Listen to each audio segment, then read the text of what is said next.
오늘 저와 여러분에게 주신 하나님의 말씀은 요한복음 15장 5절부터 8절에 있는 말씀입니다. 나는 포도나무요 너희는 가지니 저가 내 안에 내가 저 안에 있으면 이 사람은 과실을 많이 맺나니 나를 떠나서는 너희가 아무것도 할 수 없음이라. 사람이 내 안에 거하지 아니하면 가지처럼 밖에 버리워 말라지나니 사람들이 이것을 모아다가 불에 던져 사르느니라. 너희가 내 안에 거하고 내 말이 너희 안에 거하면 무엇이든지 원하는 대로 구하라. 그리하면 이루리라. 너희가 과실을 많이 맺으면 내 아버지께서 영광을 받으실 것이요 너희가 내 제자가 되리라.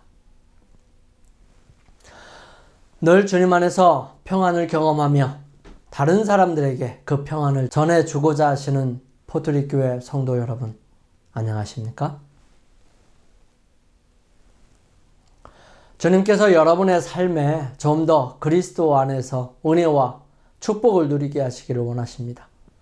주님의 거룩한 섭리와 성령의 인도하심이 삶과 모든 일에 함께 하셔서 그리스도 안에 거하는 사람으로 정직하고 신실한 성도로 살게 해주시기를 주님의 이름으로 축원합니다.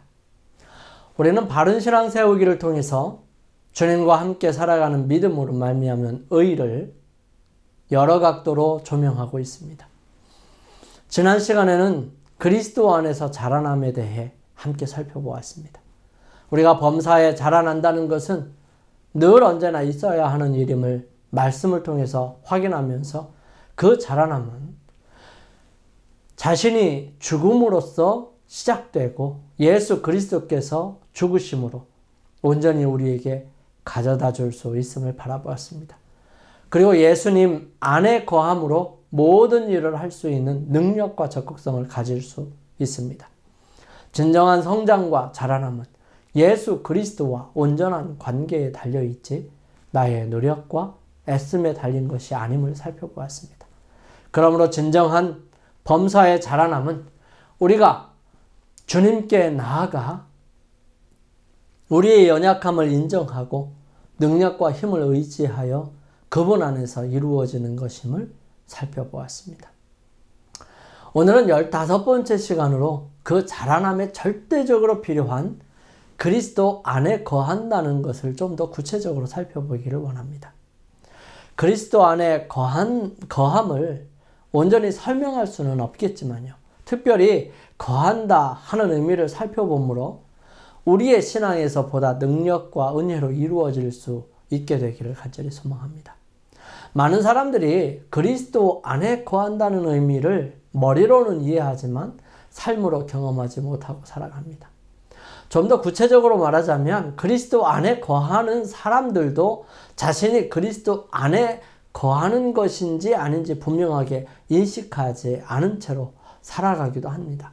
그러므로 머리로만 이해하는 사람들은 답답해하고요. 자신이 그리스도 안에 거하고 있음을 깨닫지 못하는 사람들은 확신 없이 살아가죠. 거하는 것을 거한다는 한 단어에 포함된 의미들을 좀 더 살펴보므로 우리의 마음속에 분명하게 정리될 수 있게 되기를 주님의 이름으로 축원합니다. 그리스도 안에 거한다는 말은 세 가지 의미를 포함하고 있습니다. 첫 번째는 그 안에 서는 것을 말하는 것입니다. 머물다라는 것을 말하는 거죠. 우리가 어디에 서 있는지, 어디에 소속되어 있는지 정말 중요한 부분이기도 합니다. 두 번째 우리가 살펴볼 부분은 바로 남아 있는 것입니다. 성도들에게 필요한 것은 바로 끝까지 견디는 인내이죠. 수많은 유혹이 있을 것입니다. 수많은 상황들이 바뀔 것이고 우리는 혼란과 흔들림을 경험할 것입니다. 여기서 필요한 것은 끝까지 견디는 것이죠. 세 번째 의미는 바로 거주하다, 누리다, 경험하다는 것을 말하는 것입니다. 즉 즐기는 것을 포함하고 있습니다. 우리는 즐거워해야 합니다. 우리에게 닥쳐오는 것은 환난과 어려움과 고난인 것처럼 보일지라도 그것은 주님께서 우리와 함께 하시는 증거가 될 것입니다. 우리는 이 세 가지의 의미들을 좀 더 구체적으로 살펴보면서 우리의 모습과 삶에서 주님과 함께 거하고 동행하는 축복과 은혜를 누리시게 되기를 간절히 소망합니다. 첫 번째로 이 머물다 라는 의미입니다. 머물다 라는 의미는 나의 현 주소를 확인할 수 있는 가장 확실한 방법을 모색하는 것이기도 합니다. 너희가 믿음에 있는가 너희 자신을 시험하고 너희 자신을 확증하라. 예수 그리스도께서 너희 안에 계신 줄을 너희가 스스로 알지 못하느냐? 그렇지 않으면 너희가 버리운 자니라. 예수님의 공생애가 시작될 때였습니다. 이때 침례 요한은 예수님을 세상 죄를 지고 가는 하나님의 어린 양이라고 소개했어요. 그날 침례 요한은 그의 제자 둘과 함께 섰을 때에 예수님께서 다니시는 모습을 보게 됩니다. 아마 봉사하고 있었을 거예요. 이때에 다른 아무 제자들이 없었을 때였어요. 단지 두 사람과 함께 서 있었었죠. 그 모습을 보고서 침례 요한이 그와 함께 있는 두 제자에게 말합니다. 하나님의 어린 양이라고 말이죠. 이때 참 엄청난 일이 일어나는데요. 이때 침례 요한의 제자였던 이 두 사람이 침례 요한을 떠나서 예수님께로 나아가 그분을 따릅니다. 아마 침례 요한에게 고별을 고하고 예수님에게로 갔을 것입니다. 그때 침례 요한은 잘 보내줬을 것이고요. 이때의 이별과 새로운 만남이 시작된 것입니다. 그들의 소속을 바꾼 것이죠. 잘못된 것은 아니지만 예수 그리스도께로 그의 소속을 바꿨습니다. 예수께서 돌이켜 그 쫓는 것을 보시고 물어 가라사대 무엇을 구하느냐? 가로되 랍비여 어디 계시오니이까 하니 랍비는 번역하면 선생이라. 예수께서 가라사대 와 보라. 그러므로 저희가 가서 계신 데를 보고 그날 함께 거하니 때가 제 10시쯤 되었더라. 예수님께서 질문하십니다. 무엇을 구하느냐? 따라다니니까 물어보는 것이죠. 많은 사람들이 무엇인가를 찾습니다. 그리고 많은 것을 발견해요. 그리고 곧 잊어버립니다. 또 자신에게 필요한 것을 구하지요. 그것을 위해 많이 노력합니다. 어떤 사람들은 욕심을 많이 부려요. 참 많은 것이 있음에도 불구하고 그 만족이 없기 때문에 더 많이 구하기 위해 애씁니다. 그래서 그들은 그것으로 인해서 건강도 잃어버리고 소중한 것들을 잃어버리게 되죠. 그러나 여기 제자들은 이렇게 질문합니다. 어디 계십니까, 선생님? 그들에게는 선생님이 중요했습니다. 그분과 함께 있는 것이 중요했어요. 그들은 길가에서 나누는 몇 마디만으로는 만족할 수가 없었습니다. 그분을 통해서 더 많이 알기를 원했고 깨닫기를 원했고 분명하게 이해하기를 원했어요. 그들이 그분과 함께 그분이 거하시는 곳에 갈 때는 10시니까 여기에 6을 더하면 16이죠. 그러면 16시면 오후 4시가 될 겁니다. 이렇게 그분에 대하여 알고 싶어하는 사람들에게 예수님께서는 대답하십니다. 와 보라. 예수님은 그분께 나오는 자들을 결코 내치시지 않으세요. 그분에게 오고자 하는 모든 사람들을 거절하지 아니하십니다. 그분은 수고하고 무거운 짐진 자들아 다 내게로 오라고 말씀하십니다. 그리고 주시는 희망 메시지는 내가 너희를 쉬게 하리라 하신 것입니다. 주님은 당신에 대해 나오는 단 한 사람의 연약한 사람일지라도 결코 무시하시거나 업신여기지 않으셨습니다. 주님께서는 이 세상에 온전하고 똑똑하고 영리하고 잘 사는 사람들만을 위해 돌아가신 것이 아니라 세상에 존재하는 모든 사람, 어리석은 사람이든 온전하지 못한 사람이든 어느 한 부분에 장애를 가진 사람이든 좀 모자라 덤벙대는 사람이든 심지어 자신의 욕심과 분노를 인하여 범죄를 저지른 사람들을 위해서도 세상의 모든 존재하는 사람들, 앞으로 존재할 사람들까지 모두를 위해서 당신의 목숨을 내주셨다는 사실입니다. 그리고 그 은혜가 필요한 모든 사람들에게 말씀하십니다. 와 보라. 내게 와서 마르지 아니하는 생물을 마시라. 내게 와서 마르지 아니하는 생수를 마시라. 내게로 와서 굶주리지 아니하는 떡을 먹으라. 내게로 와서 평안을 누리라. 내게로 와서 천국을 경험하라. 내게로 와서 편히 쉬고 내게로 와서 하나님과 화목을 누리고 내게로 와서 다른 사람들을 온전히 사랑하는 사랑을 배우라 말씀하시는 것이죠. 그날 이 제자들이 함께 거했어요. 이때 두 제자, 즉 베드로의 형제 안드레와 바로 사도 요한이 함께 있었던 것입니다. 그들은 이제 침례 요한의 제자에서 예수님의 제자로 자신의 자리를 바꾼 것입니다. 그리고는 그분과 함께 거하기로 결정하죠. 그날 밤새도록 아마도 말씀을 들었을 것입니다. 그리고 그 다음날 안드레는 자신의 형제 베드로를 불러 우리가 메시아를 만났다면서 예수님께 데리고 왔어요. 그리고 그렇게 찾아온 시몬은 베드로라는 이름으로 주님께서 바꾸어 주셨어요. 빌립을 만나고 빌립은 나다나엘을 소개하고 그를 만나 예수님은 속에 간사한 것이 없다고 말씀해 주셨습니다. 이들은 이날부터 예수님과 함께 거하는 사람이 되었던 것이죠. 그들의 위치를 이제는 예수님의 제자로 바꾼 사람들입니다. 그들은 이제 예수님과 함께하는 사람들이 되었던 것이에요. 이 머문다는 것을 좀 더 구체적으로 보여주는 한 부분이 바로 이스라엘 백성들입니다.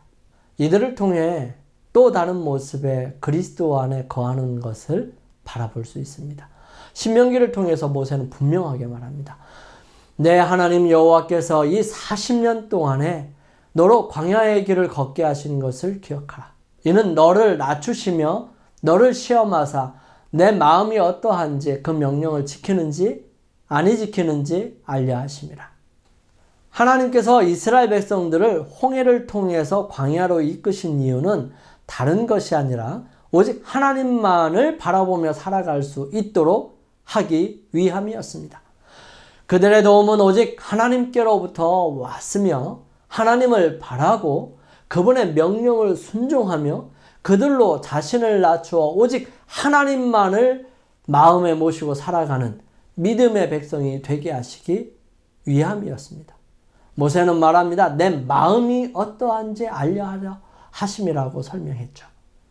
우리는 매일의 삶에서 하나님께서 우리를 통해서 알고 싶으신 것은 단지 이것 하나라는 사실을 기억해야 합니다. 하나님을 향한 나의 마음은 어떠한지, 그 여러분의 마음은 하나님 앞에 어떤 사람이십니까? 언제 무슨 일이 있든 하나님의 말씀에 그분의 명령에 순종하며 살아가는 올곧은 믿음 있는 확신 있는 사람이십니까? 만약 여기에 확실한 대답을 할 수 없다면 우리는 아직도 광야에 머물러서 훈련을 받아야 하는지도 모르겠습니다. 바울은 말합니다. 너희가 믿음에 있는가? 너희 자신을 시험하고 너희 자신을 확증하라. 즉, 내 마음이 움직이고 내 삶이 반응하는 대상이 내 자신인지 내 안에 거하시는 그리스도의 영인지를 분명하게 알고 확실하게 확인하라는 것이죠. 그러므로 나는 그리스도 그분에게 어떤 사람인지를 분명하게 하라는 것입니다. 이리저리 왔다 갔다 하는 깍두기가 아니라 한편에 서서 올곧고 굳건한 심지를 가진 사람으로 하나님 앞에 굳건하게 서라는 것입니다. 이것이 바로 우리로 그리스도 안에 머무는 일을 갖게 할 것이고요. 이것이 그분과 함께 거하는 의미인 것입니다. 우리는 여기서 또 다른 의미의 거함을 보기를 원하는데요. 그것은 남아있다 하는 의미입니다. 이 남아있다 라고 하는 말은 어떤 의미일까요? 마태복음 24장 13절에 이렇게 기록합니다.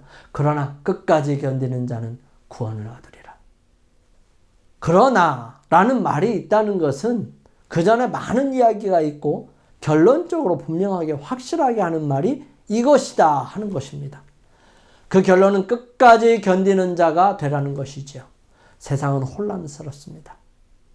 어떤 게 옳고 어떤 게 그른지 잘 모르겠어요. 무엇이 옳고 무엇이 그른지 애매합니다. 정말 많은 거짓과 술수가 숨어 있고요. 감추어져 있기 때문에 겉으로 보아서는 그것이 선한지 그렇지 않은지를 잘 알 수가 없었습니다. 마치 이런 것입니다. 제가 한 가지 이야기를 좀 해드릴 텐데요. 학교에 다닐 때 공부 외에 할 수 있는 것이 그리 많지 않았던 시절이기 때문에 그때 장난을 쳐서 곤란하게 한 미안한 일들이 있었는데요. 한 번은 일요일 오후에 공부도 안 되고 해서 밖에 잔디밭에 앉아 있었는데요. 어른 손만한 참개구리 한 마리가 뛰어가는 것입니다. 이것을 본 저는 심심한 터에 그 개구리를 잡으려고 노력했고 결국은 그 개구리를 잡게 되었어요. 그런데 그 개구리가 크고 튼실하게 생겨서 장난을 치고 싶어졌습니다. 그래서 방으로 들어와서 그 개구리를 넣을 만한 상자를 찾아서 거기에 넣고 예쁘게 포장지로 포장을 하고서 리본을 묶었어요. 그리고 그것을 가지고 다시 그 자리에 와서 앉아서 시간을 보내면서 누가 지나가지 않나 보고 있었습니다. 이때에 후배 여학생들이 지나가면서 선물 포장을 해놓은 상자를 보고 말하는 것입니다. 선물 받았어요? 아니, 선물로 주려고 제가 대답합니다. 다시 질문하죠. 누구에게요? 그래서 저는 빙긋이 웃으면서 이렇게 얘기합니다. 원하는 사람에게. 이때 후배들이 자기가 받겠다고 이렇게 얘기하지 않고 어디론가 가서 다른 사람들에게 이 이야기를 하는 것입니다. 정말 선물을 받고 싶은 사람 중에 한 용기 있는 아이가 자기를 주라고 말하는 것이었어요. 그래서 제가 질문했죠. 정말 받고 싶어? 그럼 두 가지 조건이 있다? 하나는 바로 여기서 풀어보는 것이야. 두 번째는 선물을 받기로 너가 선택했기 때문에 절대 탓하지 말걸? 그래도 받을 거니? 물었어요. 그랬더니 그가 받겠다고 얘기해요. 많은 사람들이 궁금했죠. 그 선물이 무엇인지. 남자 후배들 중에 아는 후배들이 와서 미리부터 배꼽을 잡고 웃기 시작을 합니다. 그래서 금방 그곳은 궁금한 사람들로 가득 차게 됐고요. 드디어 그 학생이 선물을 풀어봅니다. 포장지를 뜯고 뚜껑을 여는 순간 그동안 숨죽여 있던 개구리가 그 아이의 얼굴로 뛰어들었어요. 이내 기겁을 하고 뒤로 넘어지는 상황이 되었고 어리둥절하는 순간에 개구리는 도망가 버리고 저도 그 자리를 도망갈 수밖에 없었어요. 참으로 미안한 일이었습니다. 그래서 뭔가 좋은 선물인 것처럼 속이는 것이었기 때문에 한순간의 장난이었지만 미안함에 그 학생을 위해서 다른 작은 선물을 하나 사서 전하면서 미안함을 사과하게 되었습니다. 이스라엘 백성들에게 하나님께서 함께 언약하자고 하셨을 때요. 그들은 하나님의 위대하심과 은혜로우심, 능력 많으심에 대한 절대적인 확신으로 그들은 그 언약에 동참을 합니다. 그리고 여기에는 많은 애굽인들이 함께 했었어요. 그리고 그들은 거룩했었습니다. 모세는 하나님께 올라가서 약 40일 동안 있게 되었죠. 이 40일이 있을 것이라고 말하지 않고 올라갔기 때문에 그들은 40일 동안을 매일같이 기다려야만 했습니다. 그런데 모세가 내려오기만을 기다리던 사람들이었기 때문에 그 기다림이 지쳐가고 있었어요. 이런 상황 속의 잡족들이 이 백성들을 선동해서 다시 애굽으로 데리고 가고 싶었습니다. 왜냐하면 이스라엘 백성들과 함께하는 것 마음에 들지 않았고요. 그들이 애굽에서 먹었던 음식들을 먹을 수도 없었고 광야에서 사는 것이 애굽에서 편안한 집에서 사는 것보다 못했기 때문에 그들의 마음은 돌아가고 싶은 생각이 아주 간절했던 것입니다. 하지만 애굽이 가장 어려운 순간에 하나님께로부터 수많은 재앙을 받아 초토화된 그곳을 배신하고 나왔기 때문에 다시 돌아가는 것은 죽음뿐이었습니다. 그들은 이스라엘 백성들을 전부는 아니더라도 조금이라도 데리고 돌아가면 혹시 인정받을 수 있을 것이라고 생각했던 것입니다. 그러한 그들은 이스라엘 백성들과 하나님 사이를 내야 했었는데 그 방법이 무엇일까 고민하였던 것입니다. 그들은 모세가 내려오는 시간이 길어짐과 동시에 불안해하고 있는 이 사람들을 선동하기 시작했습니다. 그들이 얼마 전에 하나님과 거룩한 언약을 맺었음에도 불구하고 보이지 않는 하나님보다는 보이는 하나님이 더 낫다는 선동으로 송아지 형상으로 우상을 만들어서 하나님이라고 속였던 것입니다. 자기네들이 만들면 들통나고 인정하지 않을 것이니까 아론을 윽박질러서 아론을 통해서 만들게 했습니다. 그리고 그 아론의 입으로 하나님이라고 얘기한 것입니다.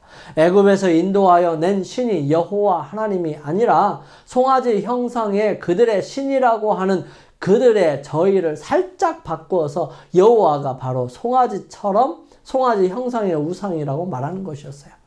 어리석은 백성들과 그들과 동조하는 신앙 없는 백성들은 송아지를 만들었고요. 애굽에서 사용했던 쉬우면서도 중독성이 있는 노래와 함성 또 반복적인 행위들로 인해서 그들을 타락시키고 있었던 것입니다. 많은 사람들이 그들의 선동과 모습에 동조하였지만은 그들과 함께 하지 않은 남은 백성들이 있었습니다. 즉 하나님 편에 남아있는 사람들이 있었던 것입니다. 그들은 다름 아닌 레위 족속들이었습니다. 물론 모세와 같은 종족이기는 했지만 그들은 하나님 편에 있기로 선택한 사람들이었어요. 많은 사람들이 속이고 유혹하고 강압적으로 그들에게 힘을 가하려 했지만 그들은 요동하지 않았습니다. 모세는 말합니다. 이에 모세가 집 문에 서서 가로되 누구든지 여호와의 편에 있는 자는 내게로 나아오라 하매 레위 자손이 다 모여 그에게 오는지라. 하나님께서 이 사람들을 통해서 이스라엘 백성들을 우상 숭배로 이끌었던 그 사람들을 모두 처리하게 하십니다. 비단 이런 일뿐만 아니라 하나님께서는 여러 시대를 통해서 그분의 백성들을 남기셨어요. 각 시대를 통하여 하나님께서는 요셉과 엘리야와 다니엘과 같이 자기들이 하나님의 특별한 백성임을 고백하기를 부끄러워 아니하는 도덕적 영웅들을 가지고 계셨고요. 지금도 가지고 계십니다. 행동하는 사람들의 노력에는 하나님의 특별한 축복이 따릅니다. 그들의 의무의 노선에서 벗어나지 않고 거룩한 힘을 가지고 누가 여호와의 편에 있는 자냐고 물을 수 있는 사람들이에요. 그들은 묻는 것으로 그치지 아니하고 하나님의 백성이 되기를 원하는 사람들에게 앞으로 나아와 만왕의 왕 만주의 주께 저희의 충성을 분명히 나타내도록 요구할 사람들입니다. 이 같은 사람들은 자기들의 뜻과 계획을 하나님의 율법에 굴복시키지요. 그들은 하나님께 대한 사랑을 위해서는 저희 생명을 소중한 것으로 여기지 아니합니다. 그들의 사업은 말씀으로부터 빛을 받아 밝고 끊임없는 광선으로 이 세상을 비추는 것입니다. 그들의 표어는 하나님께 충성하자가 될 것입니다. 이 세상의 마지막은 바로 이 여자의 남은 자손이 있을 것입니다. 그리고 그들과 함께하고 있는 성도들이 함께 있을 것이에요. 그들의 특징을 성경은 다음과 같이 얘기합니다. 용이 여자에게 분노하여 돌아가서 그 여자의 남은 자손 곧 하나님의 계명을 지키며 예수의 증거를 가진 자들로 더불어 싸우려고 바다 모래 위에 섰더라. 이렇게 남은 사람들, 하나님 편에 꿋꿋하게 남아있는 이 사람들은 그리스도 안에 거하는 사람들입니다. 이렇게 그리스도 안에 거하는 것은 거주하다, 산다라는 의미를 포함하고 있지요. 그래서 세 번째로 우리가 살펴볼 내용은 거주하다입니다. 그리스도와 온전히 교제와 분명한 뜻에 순종하는 모습이지요. 그의 계명은 이것이니 곧 그 아들 예수 그리스도의 이름을 믿고 그가 우리에게 주신 계명대로 서로 사랑할 것이니라. 그의 계명을 지키는 자는 주 안에 거하고 주는 저 안에 거하시나니 우리에게 주신 성령으로 말미암아 그가 우리 안에 거하시는 줄을 우리가 아느니라. 요한은 이 이야기를 적으면서 예수님께서 마지막 겟세마네 동산에서 하신 말씀들이 생각이 났을 것입니다. 바로 포도나무 비유인 것입니다. 그 중에서도 가지가 줄기에 붙어 있다는 의미를 좀 더 분명하게 이해할 수 있기를 소망합니다. 이 가지가 줄기에 붙어 있으면 나무 속에서는 흐르는 액체를 수액이라고 하는데요. 이 수액이 영양분을 전달하기도 하지만 생명에 필요한 필수 요소를 전달하기도 하죠. 즉 가지에 있는 잎에서 이루어진 광합성 작용으로 만들어진 것들을 수액을 통해서 줄기와 뿌리에 전달을 하고요. 또 그것들이 모아져서 열매로 맺혀지게 되는 것입니다. 즉 우리의 모든 삶이 여러 가지 모습들이 모여서 열매를 맺는 일을 하게 되는데요. 바로 그 가지와 줄기가 붙어 있음으로 이루어지는 것이 줄기로부터 받는 것과 가지로부터 내보내지는 것들이 있다는 것입니다. 즉 일방적이지 않고 양방적이고 쌍방의 교류가 이루어져서 생명력이 유지되는 것입니다. 하나님께서는 일방적인 것을 원하시는 분이 아니세요. 그분은 자신의 모든 것을 희생하고 사람들에게 나의 소중한 것을 주셨지만 그분은 나에게 그분에 대한 온전한 사랑을 원하시고 계시는 것입니다.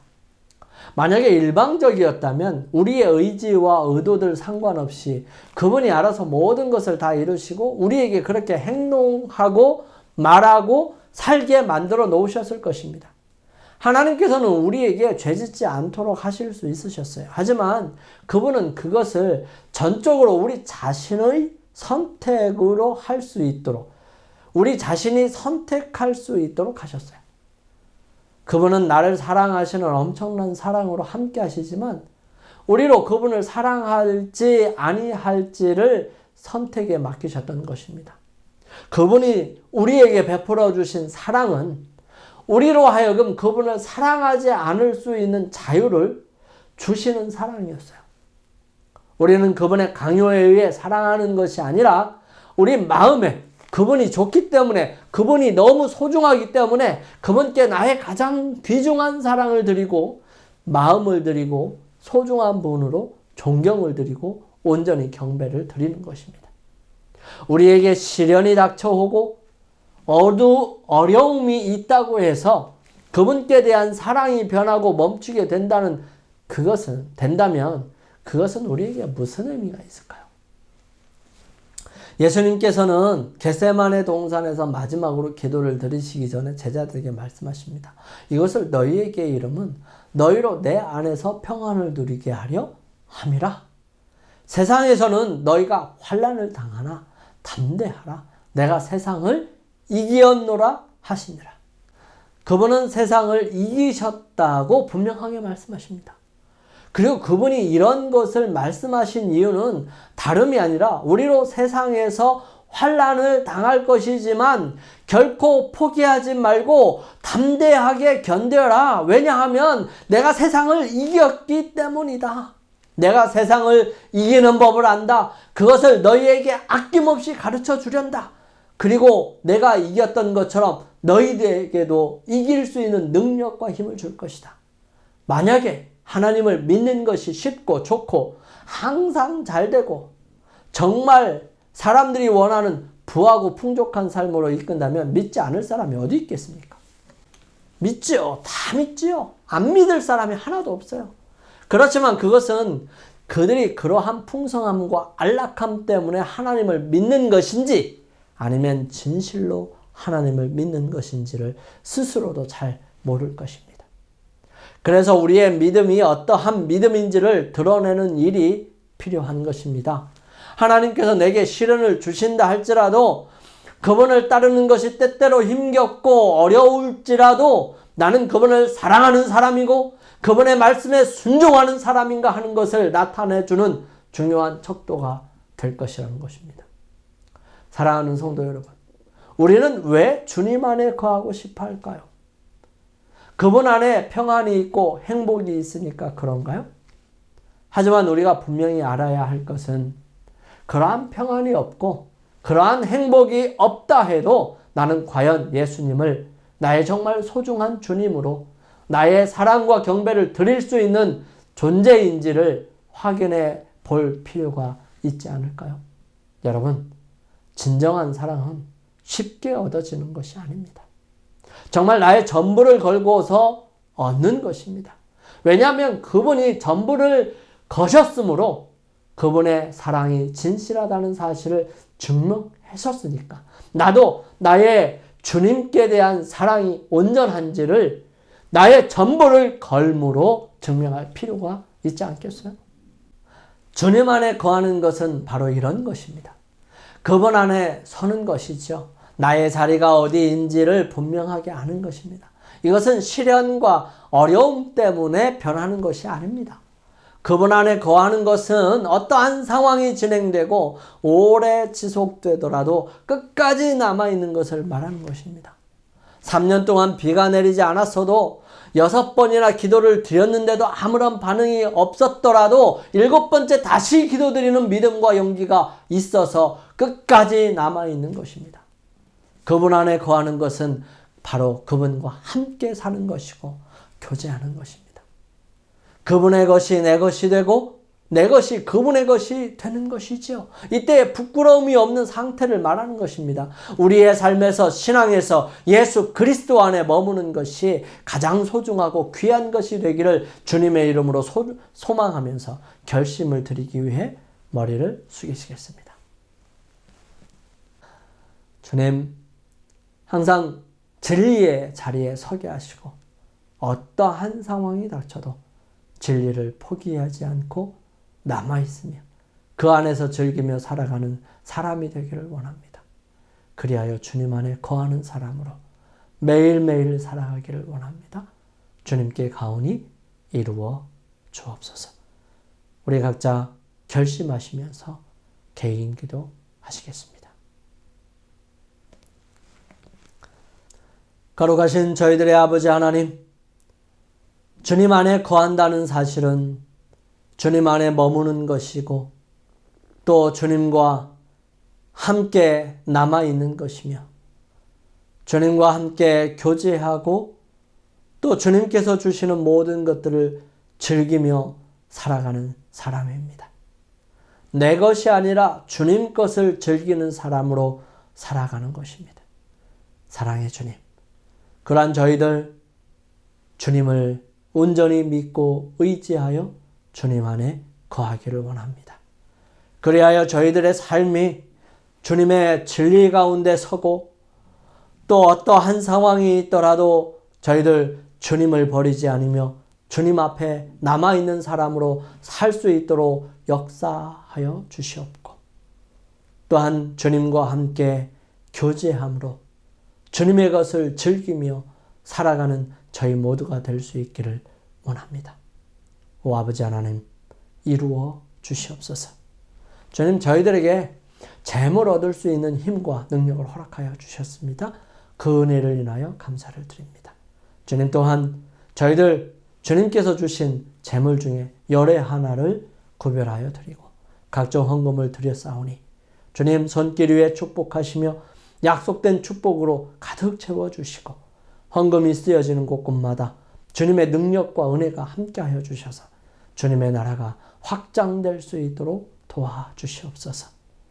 주님, 이제는 주님께 나아가 주님과 함께 거하기를 원하기에 주님의 능력과 힘으로 주님 앞에 머물기로 선택하고 어떠한 상황이 있다 할지라도 남아있기로 결정하며 매 순간마다 주님의 것으로 즐거워하며 기뻐하는 사람으로 살기로 결정한 주님의 사랑하는 자녀들에게 아버지의 한량없는 사랑과 예수 그리스도의 은혜와 성령의 감화 감동하심이 이제로부터 주님 오시는 그날까지 매 순간마다 함께 하옵시기를 저희들을 죄에서 구원하신 예수 그리스도의 거룩하신 성호 받들어 간절히 축원하옵나이다. 아멘.